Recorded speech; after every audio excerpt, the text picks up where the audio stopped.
Welcome, everybody. Sorry about all of those little technical details. Matt and Kari used to beautifully organize all this, and now I'm taking up the mantle. So sorry about that. I will get it right. I'm Preeti Joshi. I am going to go on mute and turn over to Saurav Chatterjee, who is going to introduce the digital events and introduce our speaker.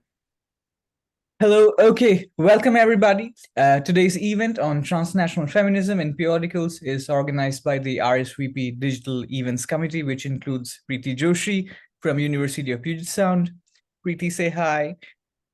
Okay, Katie Birch from University of Aberystwyth, Ali Hatapchi from University de Bourgogne. Ali, are you here? Okay, Andrew Hobbs from University of Central Lancashire, Tom Smith from University of Amsterdam, and myself from Columbia University. In our next meeting on Feb 16th, John Walsh of the University of Indiana and the director of the HathiTrust Research Center will discuss how we can explore the 19th century using the resources of the HathiTrust.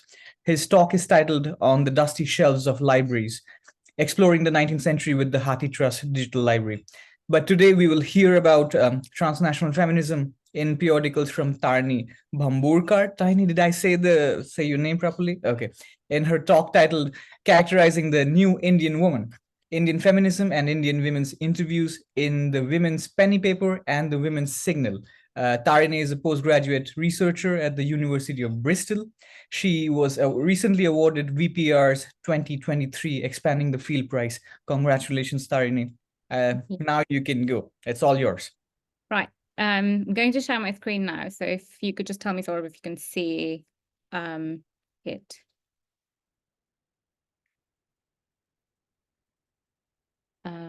Lovely. And you can see me move to the next one. Lovely. Well, good evening, everyone from this time zone. And since Matt is here, I would like to say thank you because he was one of the judges on the Expanding the Field Prize and for his useful comments and feedback that has helped me add so much more to this paper and to make it more publishable.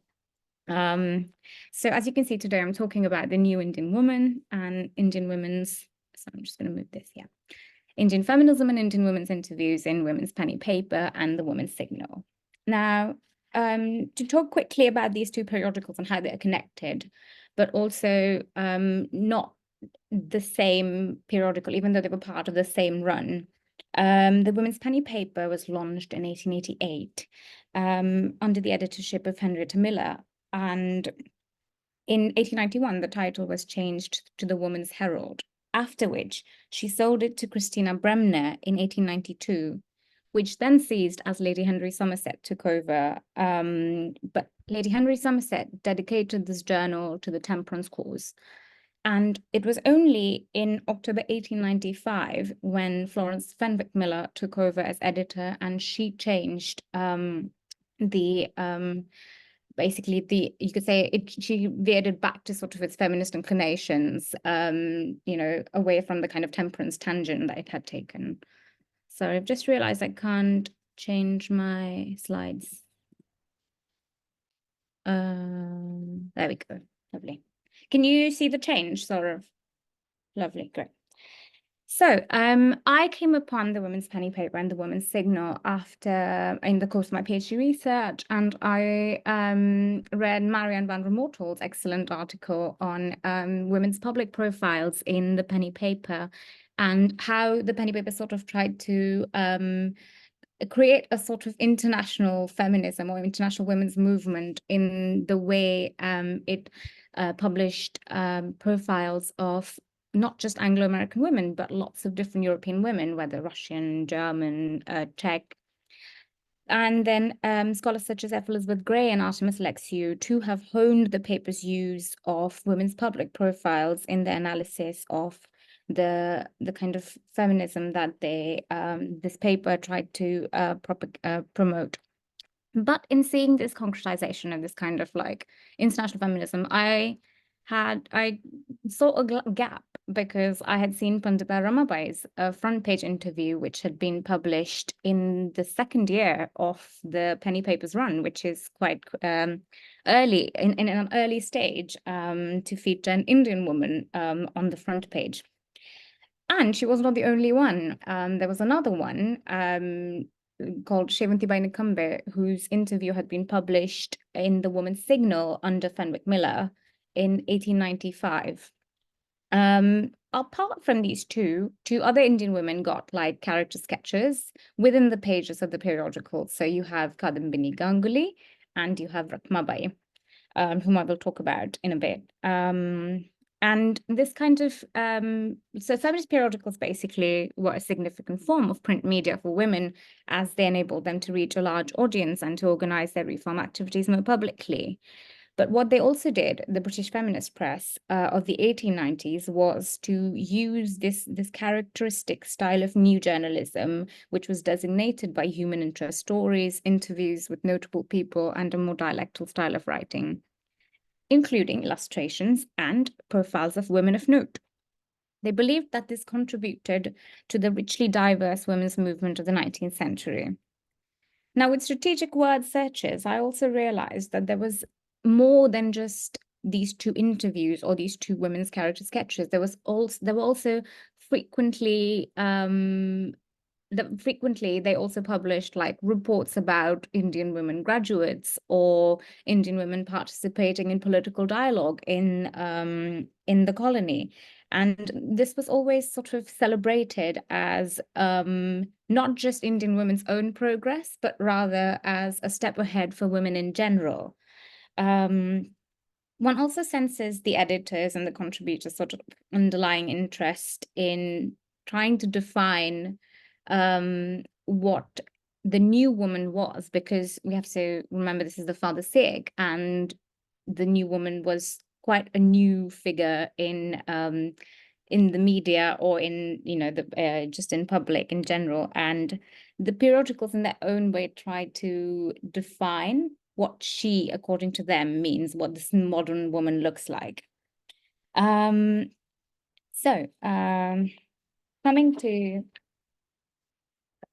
to the Woman's Signal, especially, and its connection to the Women's Penny Paper, Rosemary Van Arsdale has called the paper, the Women's Penny Paper and the Women's Herald, as precursors of the Fenwick Miller-led Signal. She's quite particular about saying the Fenwick Miller-led Signal. And Michelle Tussin also writes that the paper, which is the Women's Penny Paper, reported general women's news for the woman reader, and the Signal under Fenwick Miller built on Muller's vision. Now, in publishing interviews of women, both periodicals targeted the woman reader. Henrietta Miller, in one of her editorials in 1892, in fact, writes that the profiles and interviews of women are, to this day, one of the strongest weapons that the Women's Party possesses. It was their belief that women's political progress was explicitly aligned with literally leading with an exemplar of an excellent, accomplished woman. This form of journalism served a purpose that folded into two useful ends, especially in their representation of Indian women, which was documenting and representing Indian women's reform as being remarkable on its own, while also locating it within the larger women's movement where women universally demanded gender reform. The idea, in a way, that women were culturally, women were unified by the culturally defined category of gender, a category that sort of transcended national boundaries.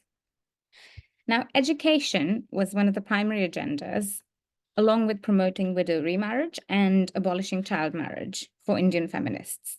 It was a case of women demanding the right to what men enjoyed naturally and inconsequentially, as well as better social conditions to lead their lives in. For feminist periodicals, this resonated with the unspecified motto of the women's movement in general, which was women demanding betterment and better social conditions and equal rights. We see, especially through Pandita Ramabai and Shevantibai's interviews in these two periodicals, that the interviewers sort of try and portray them as in the image, basically, of the new woman that they saw as like the kind of new woman that they had symbolized as, like, the ideal one. What Artemis Alexiou calls a woman who could strike a balance. She was basically she could strike a balance between conventional and reformist womanhood. So she was both traditional in some ways, but also had progressive ideas and participated in activities for reform. But Pandita Ramabai and Shevanti Bai break through these to kind of question Anglocentric stereotypes, Anglocentric ideas, to, in the end, fashion their own cosmopolitan modern identities as if giving us their own definition of the new Indian woman. Now, coming to the other aspect of it, which is not just the interview profiles, but in general, how did the penny paper and the Signal sort of cover these stories from the colony, stories that match their own feminist agenda? In a report on the closing session of the Indian National Congress in January 1891, the paper reported with great gusto that an Indian woman was present at its proceedings, noting surprise at the fact that a lady should have been admitted on perfectly equal terms with the men as a delegate.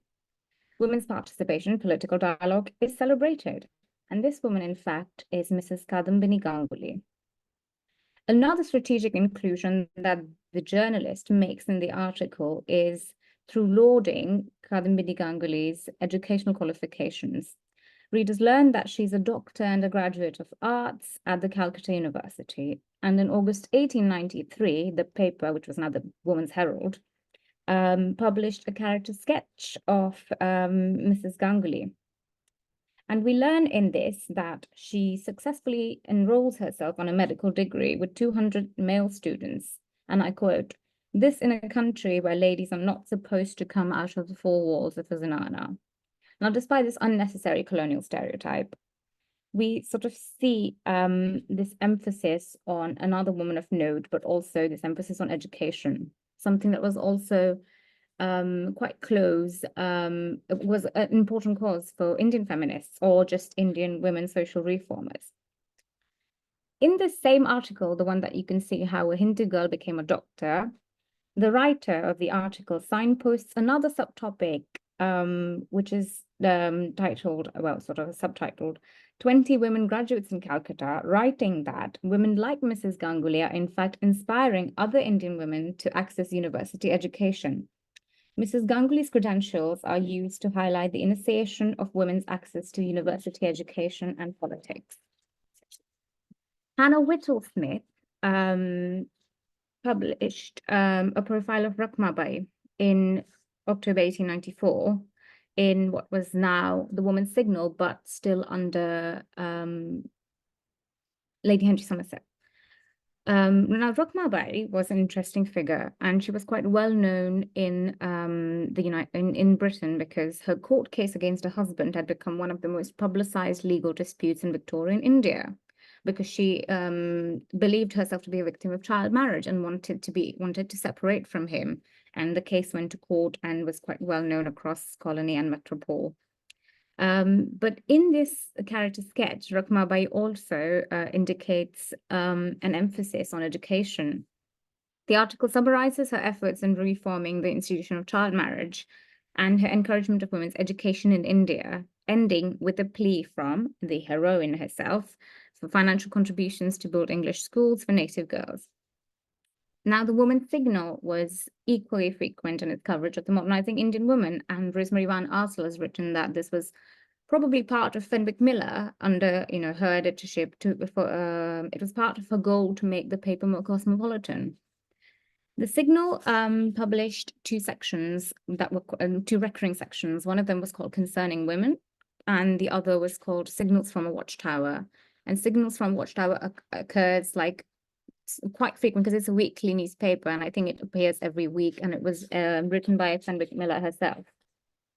In April 1895, in a Concerning Women section, a representative writes about the changing form of the Indian woman as observed at an at-home, at-homes, so at/home, they were like these kind of like social events where British and Indian men and women sort of socialized together. This at-home is hosted by Lady Wedderburn. And she writes, not really Lily Woodman, the journalist writes, Indian ladies whom we usually picture as cool ribbons and honors are crossing the seas and seeing something of our many-sided London life. The writer describes these women who socialized with men, but in writing this, she also makes a point where she says that there was something about them that she observed that she appreciated. And this was that their costume, though considerably Europeanized, was still distinguished by the graceful sari.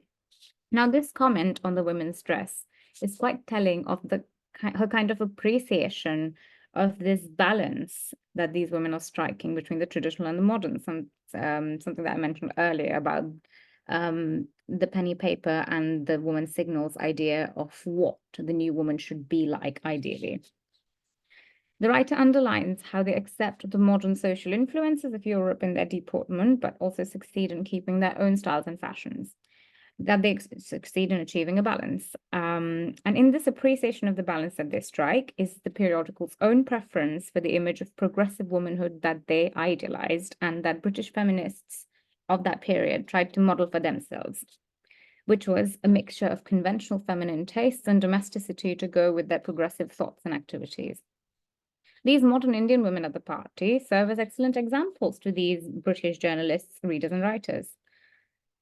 The Signal also reported on successful Indian women graduates, and I can't give all the examples, but I've got a few, like under signals from our watchtower. In September 1896, Fenwick Miller notes that our Hindu sisters are also venturing into the lecture room and attending the university. In the very same column, attending university, sorry. In the very same column, she also writes about the success of two Indian women who had taken the LRCP diploma in Edinburgh.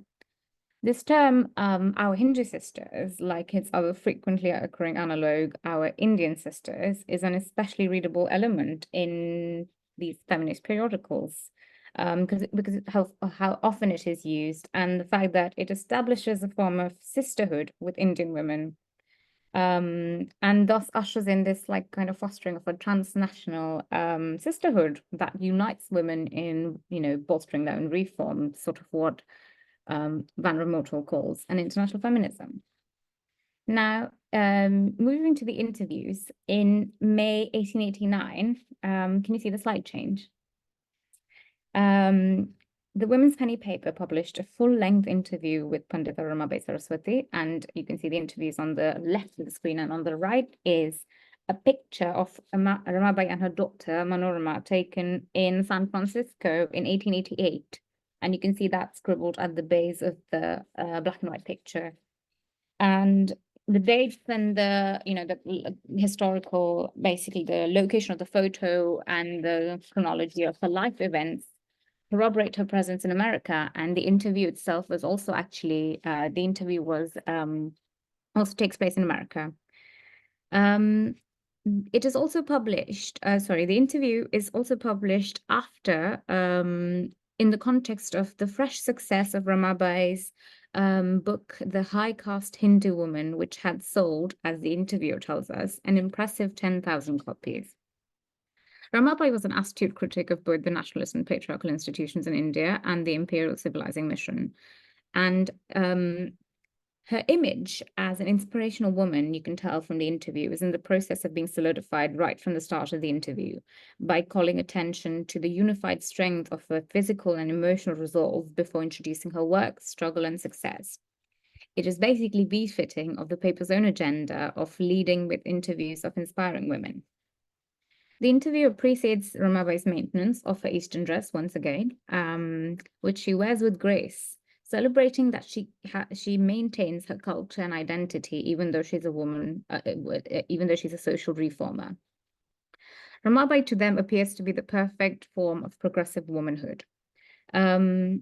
When the interviewer writes that Ramabai returned to her job as a lecturer after her husband's death, advocating the cause of Hindu women's reform, and founded her teaching based on the true interpretations of the Bible, she adds, the journalist adds, as we of the Women's Penny paper do.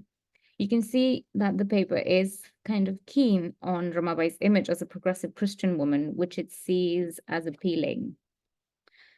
Ramabai was a controversial figure in India, especially amongst Hindu nationalists who found her views to be in counteraction with models of obedient Hindu womanhood that they were constructing in nationalist discourse. Ramabai resisted these ideas. She ensures that her Arya Mahila Samaj wins a mention in the interview, an organization that worked for the very causes that put her at odds with nationalist leaders, these being the education of women and the discountenancing of child marriage. She is thoughtfully engaged in the interview and sets her own terms on how she defines herself, depicts progressive Indian womanhood and an emerging feminism in India. It is almost as if she sought to redefine what Indian womanhood meant in the late 19th century and fashioned her own new Indian woman identity. This is when at Wantage in England and later the Ladies' College Cheltenham, Ramabai had learned to ascertain her own identity and objectives through the minor conflicts that arose between the two women who had mentored her, these two women being Sister Geraldine at Wantage and Dorothea Beale at Cheltenham. Anticipating from their attempts to mold rather than guide her, she took their advice while also expressing dissent when she disagreed with them. This became a consequential stepping stone in her progression to concretizing her own feminine identity. She registers the promises that freedom and education hold for Indian women in the interview, without stripping them of their agency to generate a condescending Western sympathy, but apostrophizes their externally enforced limitations which restrict their potential. This is the same woman who wrote in a letter to Dorothea Beale in 1885, "I shall not allow anyone to lay hand on my personal liberty. Although I am poor and weak in body, I have a mind strong enough to resist the meaningless social customs which deprive a woman of her proper place in society." Ramabai was self-aware and confident and knew her own proper place too, which was as an Indian reformer and one determined to work for Indian women. Now, in August 1896, under Fenwick Miller's signal, a front page interview with Shevantibai Nikambe was published, titled "The Indian Woman at Home." She was the second and the only other Indian woman to get a full page cover feature. And interestingly, the interview was also published fresh after Shevantibai's own book, which was called Ratanbai, a sketch of a Bombay high caste Hindu wife, had been published, and it had been read by Queen Victoria. And all the two women also have a lot in common because they're both Brahmin women of Maharashtrian origin from Western India who had converted to Christianity and were well known in the emerging feminist movement in India. Right from the beginning of the interview, the journalist reveals feelings of awe at Shevantibai's disposition. And Shevantibai, in fact, sometimes faces certain moments of unintentional, deliberate othering. Her name is pondered on, and she's asked about how she speaks such good English, but she sort of overcomes it all and remains kind of self-aware and has the objectives for women's reform at her heart. But Shevantibai is a bit more complicated than Ramabai. On being asked about women being able to travel, she credits her ability to do so to her Christian faith, as it keeps her from the trappings of the orthodox Hindu system. And this conflation of Christianity with modernity, two tropes that sort of seem to go hand in hand, is very interesting. She writes that her mother sent her to an English school to prevent her from growing up into the average type, and I quote from the interview, "the average type of Hindu girl." Her mother's adoption of an English school as a solution for a better life for her is reflected in prominent 19th century discourse, as Rosalind O'Hanlon writes that missionaries propounded post-Enlightenment ideals of equality, progress, and mobility, as opposed to the traditional Brahminical emphasis on rigid hierarchies, something that the more elite, progressive-minded women of 19th century and Victorian India found quite alluring. Shevantibai is very proud of her generational Christian identity, and she kind of credits her ability to do a lot of what she can to her Christian identity. Now, the signals, contentions in entertaining this idea subject the periodical to an interrogation of its presentation of the racial and religious supremacy inherent in colonial discourse on Christianity and progressivism. But in the interview, Shevanti Bai and the journalist seem to work in partnership. Strategically, the interview questions are about men being able to attend university when women cannot, and inequality prevalent both in Britain and India. Shevanti Bai's answers are laudable in their criticism and honesty about modernizing Indian society, as she refuses to strip women of their agency by turning them into pitiable figures, but instead calls out the institution of child marriage and both Indian men and older Indian women's perpetration and internalization, respectively, of an oppressive patriarchal system. Although the immanent denigration of Hindu culture is problematic and harks at the supremacy assigned to Christianity, she is also honest about men's changing attitudes towards gender roles, writing that the young men are commencing to object to this. She is proud to talk in the interview of a school where she's educating young wives, and when asked about the girl students, she says that they're very quick and most desirous of receiving an education, highlighting the ember of hope that education gives them. And the final parts of the interview bring forth the most enjoyable conversation, almost like a transcultural sartorial conversation when Shevanti Bai is asked by the interviewer about her dress. Sorry, actually, the second bullet point. When asked about her dress, she says, our dress consists of only two pieces, a short jacket with sleeves usually of a braided or spangled material, and a sari, which is a piece of cloth 9 yards long, put on without button hook or tape. Think of this, O ye women of fashion, whose maid's assistance for an hour is required before a toilette is fairly donned. She's keen to talk about her dress and almost defines an Indianness through her dress practices, and in fact, brings her performative body into it, as her enthusiasm surpasses her verbal discussion, and she shows the physical ingenuity of a drape. With a quick movement, Madam unstrapped her sari, and there it was, a great scarf, broad and long. Then, as deftly, she twined it about, touching it here and there, and lo, she was a picturesque figure with the robe hanging about her in easy, soft folds. By this time, noting my amazement, she was laughing and showing every one of her white teeth. Momentarily, she enjoys commanding the interview as she brings her performative dress body into it, and the feeling corroborated by her wide smile, and turns from colonial subject into ethnographic observer. To the little that is known of her life, Shevanti Bai's interview adds a significant dimension.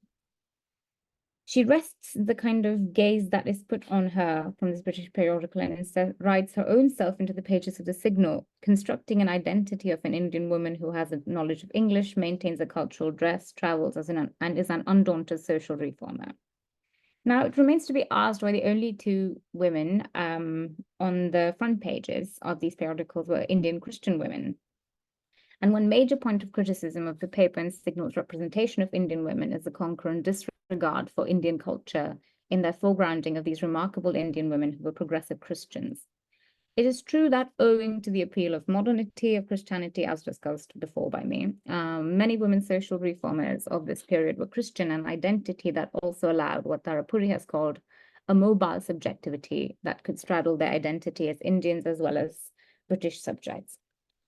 And to conclude, I'd like to put another point of speculation, which I have, is that Ramabai and Shevanti Bai's interviews were published immediately after they had both published books that had sold quite well or were quite popular. So maybe that made them more relevant and famed, and thus even more worthy of being on the front page of a feminist periodical. And on top of this, the complex intersection instigated by their racial and national identity helped British periodicals like the Paper and Signal give form to the concept of an international sisterhood in the feminist periodical press. Thank you.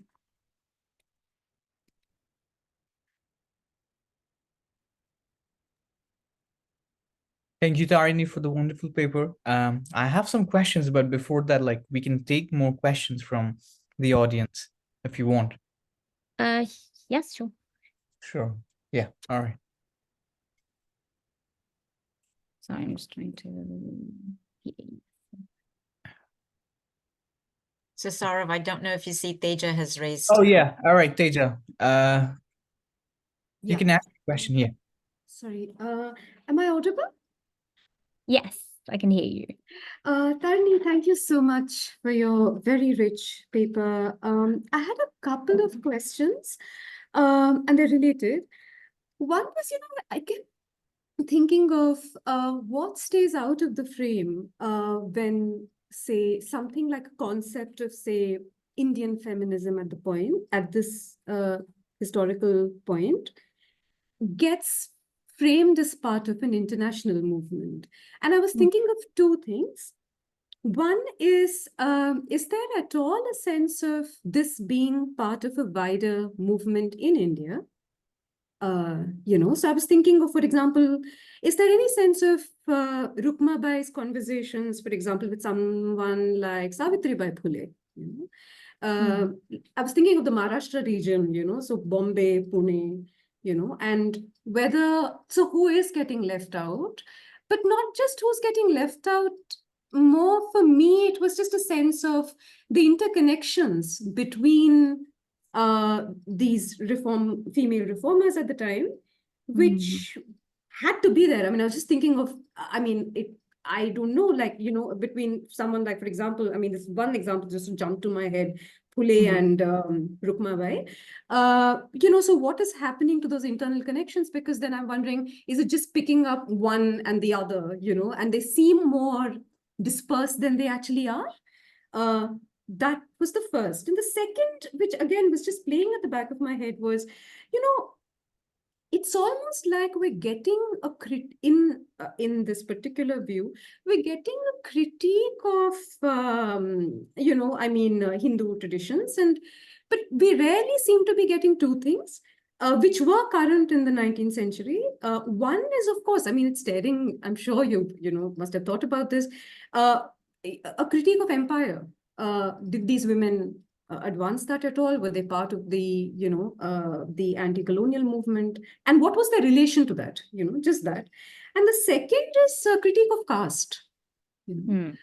Because if they were not engaging with caste in a particular context where there were engagements with caste, and you mentioned that most of them they seemed like Brahmin women. So what is happening to that? I was just wondering. Yes, thank you, Teja, for that question. It's a really good question. I think I get to it a bit, not to advertise my own article, but I think I had most space in my article to talk about these things. But I do, because one of the things that I realized was that, first of all, they're both high caste Brahmin women, of course, and they're clearly talking to a very potentially middle class British female audience as well, because like you see in Srimanti Bai's quote, she's talking about a maid. So what kind of British women could afford maids back then? We know that. But I think that there's kind of I guess you were talking more about links between Indian women themselves.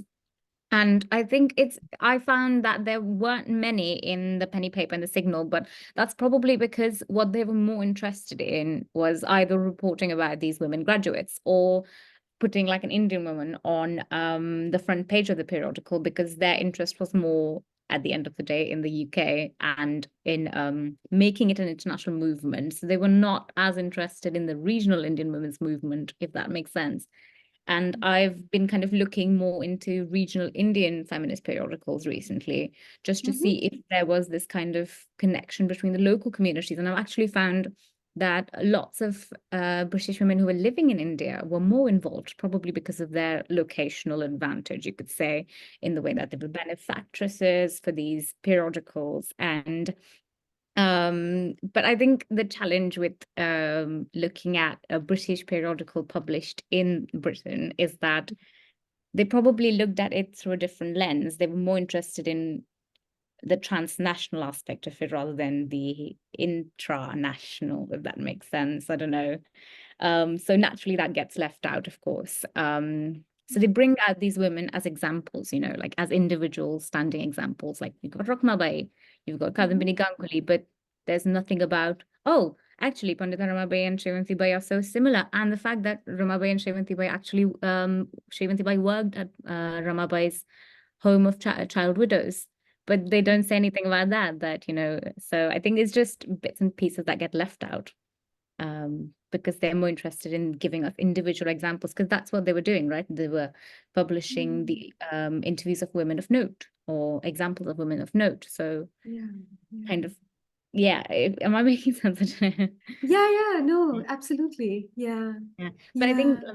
studying, which is why I'm so interested in looking at regional feminist periodicals and like Indian and British ones and seeing how they compare like the kind of styles and the way they talk about women's movements within the country as well as outside, like women's social Yeah. clubs, you know, those kind of things. So, yeah. Yeah. Does that answer your question or get Yes, anyone yes, new? no, thank you. Yeah. Yeah. Thank you.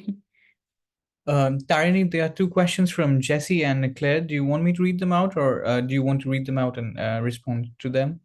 It would be nice if you could read them out. So Okay, so Thank Jesse is asking, like, I'm wondering if, in addition to the interviews and profiles, these periodicals ever published any of the literary or critical writings of Indian women. So that is the first question. And Claire is asking about, like, but I did want to ask whether Hinduism is ever framed in a more positive light, and are Muslim Indians ever featured? Yes, thank you. So I'm going to get to Jesse's question first. But thank you both, Jesse and Claire, for your questions. In addition to the interviews. So unfortunately, the answer is no. And I did a lot of searching. And I found this one thing where you get this article where a signal representative says, oh, an Indian woman actually gave a speech. And then immediately in the next sentence, it says, it was written by an English lady. So it's kind of disappointing, but I think that's part working with these periodicals, that you expect them to be something and then they don't live up to it sometimes, if that makes sense. So, but no, the answer is no, basically. I'm really sorry. And to get to Claire's question, thank you, Claire. Again, the answer is no, because I think personally, the penny paper and the signal were quite, they took pride in their own Christian identities as well as the Christian identities of the women that were interviewed by them. Like you see, Ramabai and Shemati are both Christian converts, and they make it a point to sort of advertise that, or to sort of make it prominent that, hey, you're a Christian woman. And Shrevantibai, in fact, kind of adds more to it by showing her own pride in her Christian identity and saying that, hey, if I was Hindu, I wouldn't be here sitting for an interview with you in London. So I think that's something that they never regarded as progressive, because for them, Hinduism was always orthodox, and there's absolutely no features with Muslim Indians at all. So I think that's one of the key points of criticism that I had about these periodicals, that they were quite like pro-Christian women in some ways, and there wasn't like, it wasn't as inclusive as you would want it to be, if that answers your question, Claire. Right. Tarini, Rebecca has a question. Right. Can we have Rebecca ask it, if you don't mind, just because not Yeah, of everybody can course. read chat. So Rebecca, Yeah, that's fine. yeah. Thank you. So let me just put my hand down. Okay. This is a fascinating paper. Thank you so much. So it's inspiring that the masthead of the Women's Penny paper announces that this is the only woman-produced feminist paper in the whole world. So how internationalist was its scope? I'm thinking about the discussions we've had about, for instance, Reynolds's claims to internationalism and the kind of rhetoric that they produced. So did it try to investigate sexism around the world and compare it with sexism in India? And what did this periodical try to do with its claim to speak, which is really exciting, to speak for women globally? Right. I think since it was part of the new journalism movement, one of the main things that it did to make it sort of international was to put international women on its front pages. So, and it constantly took pride in it as well, because, like, for example, when they published an interview of this Russian woman and then a Czech woman, and they kept saying that you don't get that in other periodicals, or more like their contemporaries, I suppose. And it's actually not even true, because I don't think they were the only like women-run periodical in the world, because there were several others in, I mean, I know some in India myself.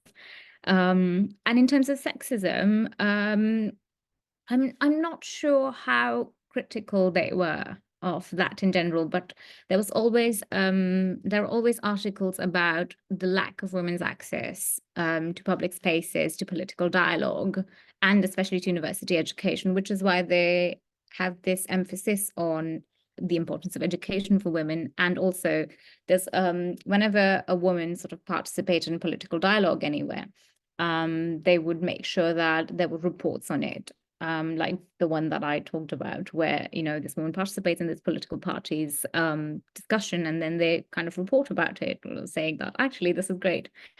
But I wouldn't say, I don't know how I feel about their claim to speak globally for women, because I think what they were trying to do, it wasn't as vicious as trying to speak for these women. I think they were trying to do their own bit in a way by including these interviews, or by saying, hey, 20 women have graduated from the 20 women have got this diploma in Edinburgh and they're from India, and that's a great step ahead, rather than saying we are kind of validating these women's own feminist movement, if that makes sense. I don't know.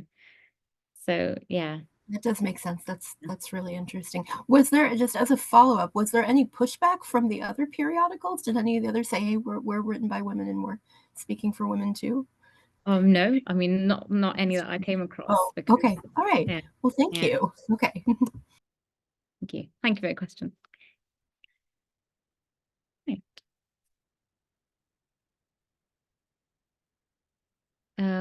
Sorry. Any other? Sure. Oh, Preeti, do you have a question? I do, but I actually think it's a version, it's similar to Andrew's question, Andrew King's question. So Andrew, do you want to unmute and ask your question, or do you want Saurav to read it? Because I think mine might follow on yours. So Andrew, if you want to, yeah, go for it. Okay, is that working? Yes. Oh, fantastic. Thank you. I'm so unused to Zoom. No, thank you so much for such a fascinating paper. I've got a really simple question, which I hope you and perhaps everyone else can enlighten me with. And that's why, that's your repeated use of transnational rather than some other term. Several times. And I'm just used to hearing the term transnational in an economic sense of giant rhizomatic companies that seek to evade state regulation. So it's transnational in the sense that it's above and between nations in a kind of not really a utopian sense, shall we say, in an attempt to escape freedom of economic regulation. I'd be really grateful on how people are using this term today, because I feel terribly restricted in my knowledge and understanding of the transnational. So any help, please give it. Okay. Okay. I guess I probably have used it in a very, like, unfortunately simplistic way, in because since I'm looking at this like a small feminist periodical that was kind of covering these women's interviews, I probably saw it, but you're right to say that India wasn't exactly a nation as much as it was, I think, a colony, if that's what you were kind of getting at, that it wasn't a nation, like a country on its own, which yeah, basically. yeah I've been spotted, sorry. Yeah, I think the reason I've used transnational is more in the way it's, like the way we're kind of using it today in academics, maybe, because there's a lot of talk about like transnational or transimperial kind of relations. So I think I used it more broadly in the way we use it in the contemporary world, but not necessarily saying, because I don't use it in my article. So I'm not necessarily saying that back then this would have been a transnational thing. I think, I don't know. Okay, no, I have. So transnational means comparative.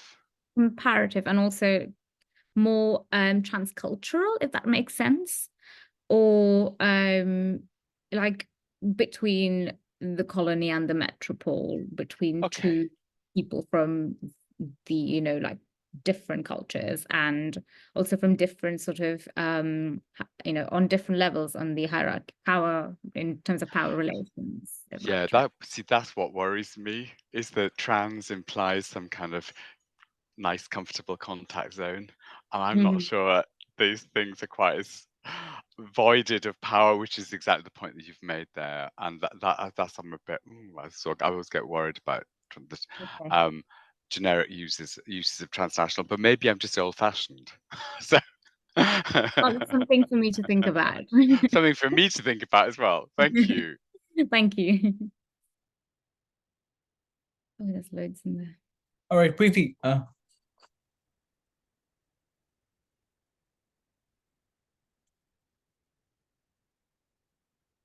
Sorry, I was on mute. So lots of interesting comments in the chat about this question. And Leslie just put a really interesting comment that I would love to hear more on. And Fanula is saying, agree, Leslie. So my comment actually is sort of, I think, coming in around this similar kind of topic, although it's coming maybe from where Teja was coming. But I'm really interested in how something like transnational, and thank you, Andrew, for sort of pressing on that, but something like, whether it's transnational or international, the ways in which it does a form of universalizing. And I really appreciated your your insistence that both Ramabai and there was this push against sort of saying, no, we want to define ourselves. So I appreciate that. And yet it feels to me like another term that comes in here is the ways in which there's this sort of universalizing impulse. There's this sort of and we've all sort of learned to be a little suspicious of that, suspicious of the ways in which universalizing impulses flatten out trajectories and histories that are more particular. And I think maybe this is where Teja was coming from. So I wonder if you could talk sort of theoretically about how our adoption of something like a transnational sisterhood universalizes in a way that post-colonial theory has invited us to be a little bit more critical of. So I don't know if that makes sense. Yes, I think I'm still trying to wrap my head around how we're trying to look at it, but I think I guess since there has been this article about international feminism, so maybe like I think Andrew said something in the chat that I couldn't have a look at, but I think he said that I chose to use transnational rather than international, and why I did that. And again, I think I go back to the same point that I was sort of trying to look at these two different women, these two different cultural identities. But I think you said something about universalizing, being wary of universalizing. But I think with feminist periodicals, it's like, I don't know how to explain this properly, but what I was thinking of was that for them, it was part of their goal to inform British women about what was going on in the rest of the world. So I don't know if they were sort of saying that our problems are the same, as much as that they were saying there are other women in other parts of the world who are also struggling with similar issues, if that is kind of getting to what you were talking about, or maybe if you could elaborate on your question, but the idea that I got. Well, there's lots of other people in the comments, and so maybe others can, but I think I wanted to partly say that partly what for me the sort of danger of universalizing is it puts things into a progress narrative, right? And it puts things into and a progress narrative always hierarchizes, right? X has gotten to this point, whereas Y is working towards it, right? That's the sort of liberal narrative, or that's the liberal trajectory. And so there's always a question of, there is this teleology, and we work our way, and some of us are a little bit more advanced, again, using progress narratives, more advanced, and others are less so. So that's where I was getting at. But again, we don't, I mean, it's just something to think about, throw out there. There's lots of other comments and hands, so I don't want to monopolize the conversation, but just something to think about. Yes. Yeah, and I think one of the main things that I did notice was that it's almost like saying we're Christians and we have made it, but the Hindus haven't, so they need to catch up, or they need to become Christians. So maybe, you know, that's the first thing to think of in terms of where this conversation is headed, I guess. Yeah, I think. Tarini, Jesse has a question here in the chat, and Matt has his hand raised. So Jesse is asking if there's a time for another question. I'm curious if you happen to have done any comparative analysis of how feminism's new womanhood was discussed in these periodicals versus in journals, like the Indian Ladies magazine, Okay. Indian Women. Yeah, it's part of it's like something that I'm planning to do in the future, but I'm quite interested in the Indian Ladies magazine. There's a regional Indian feminist periodical from the late 19th century, and I kind of want to see, I guess, how they were all trying to define this kind of new womanhood.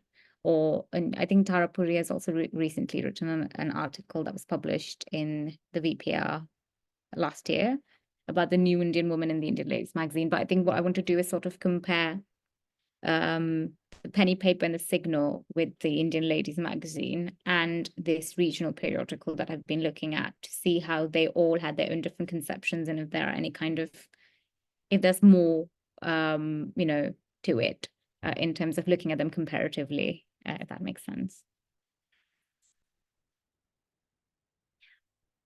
And Tarini, Matt has a question. Matt, would you like to unmute yourself?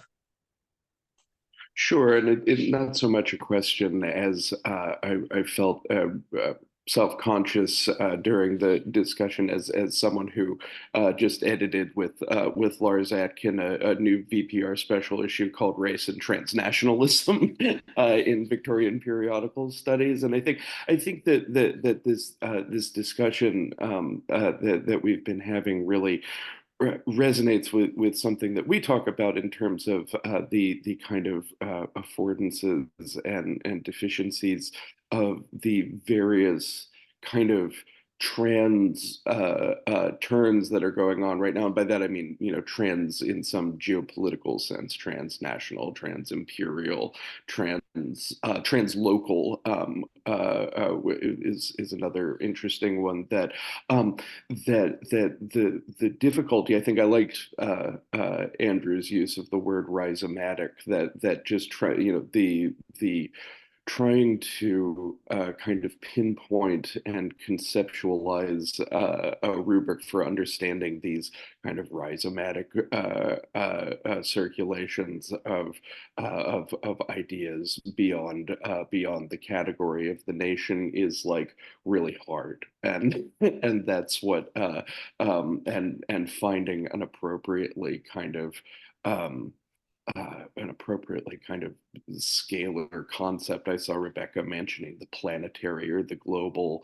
I think that it's a difficult question that that I certainly have my own kind of personal responses to, but is something that is like a big question that a lot of scholars looking to go beyond the kind of national concept of the periodical periodical press are working on right now. And Tarini, I think you're right there with us, kind of trying to figure out what the best word is. We say in the introduction, like, we picked transnational as, you know, kind of a signal for the beginning of what we're trying to attempt to do, rather than like the where we end up, if that makes sense. Yeah, thank you for that. I think I have lots of things to think through after the discussion today. The kind of generic terms that we use so easily, but you know, there's so much more depth to it, really. I think. Yes. Tarini, I have a question. All right. Okay. Wait. Before I ask mine. I think there's a comment.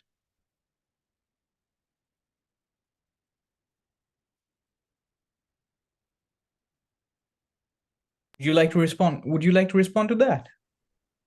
Sorry, I'm just going through it. Yeah, sure. Points of connection to change.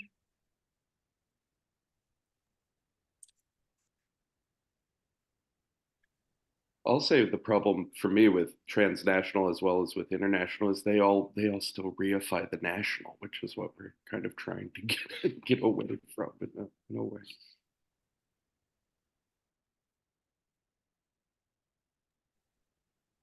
Yeah, I think Miriam's So I'm just going to read it because, again, questions on chat don't translate very well into recording. So I find transnationalism useful to think through points of connection, interchange between, or writing coming from colonies with strong, if shifting, conceptions of nationhood and national identity. Example, in Irish and Indian nationalisms. That is, for me anyway, transnational allows a fluidity, whereas international feels more rigidly tied to nation states. So that was just a comment. I don't know if you need to respond to it, but I think it adds to that. Really great comment. Yeah. Saurav, did you want to ask a question? We're about in the hour. So if you wanted to ask a question. Yeah, I can ask a question, because you know, I was going through the Bengali women's periodicals, like the Bamabodhini Potrika, Antapur, Bharat Mohila. They are all like digitized by the Heidelberg University through CSSC. You know the site, the website where you can find all the regional Bengali women's magazines and periodicals. So I mean, so they're from the 1860s, 1870s. So, and they go up to like 1950s, 60s or something like that.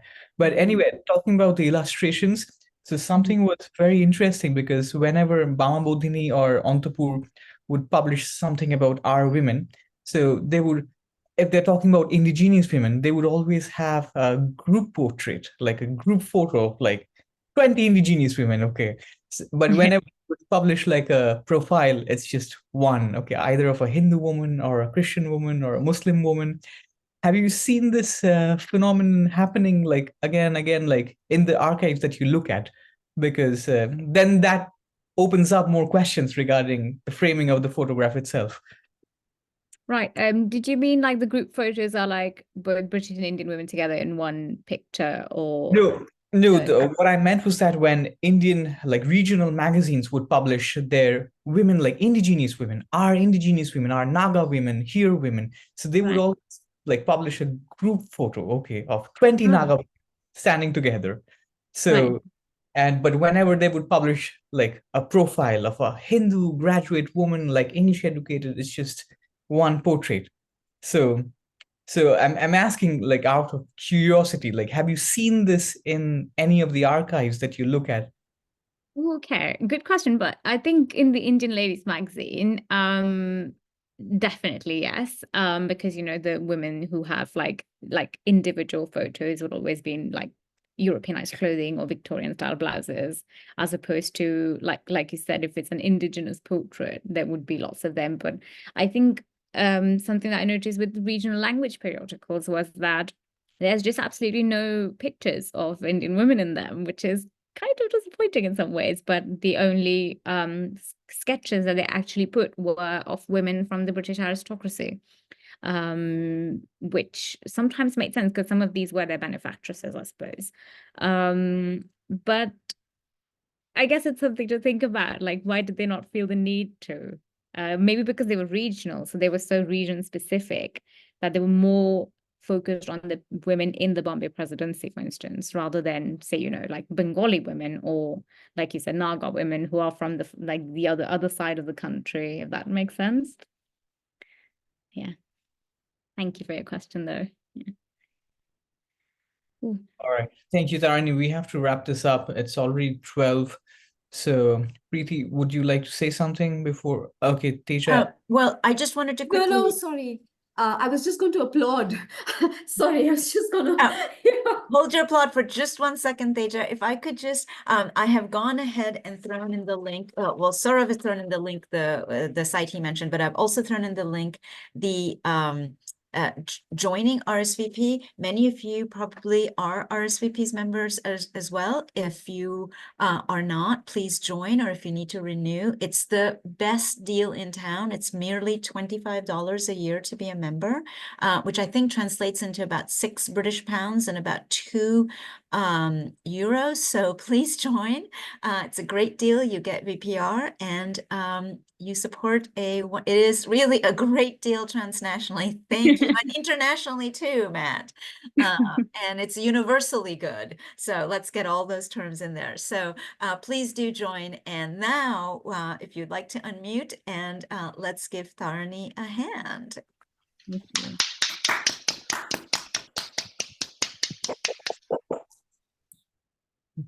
Thank you all. We'll be back here on February 16th, and we will hear then from John Walsh about Hathi Trust. And many thanks to Fanula for recording this. And we will have it somewhere. We have a site where we put these things up, and we will have it there. So thank you all so much for coming. And thank you so much, Tarini, for sharing your wonderful work. Thank you. Thank you for inviting me. Thank you, everyone, for coming.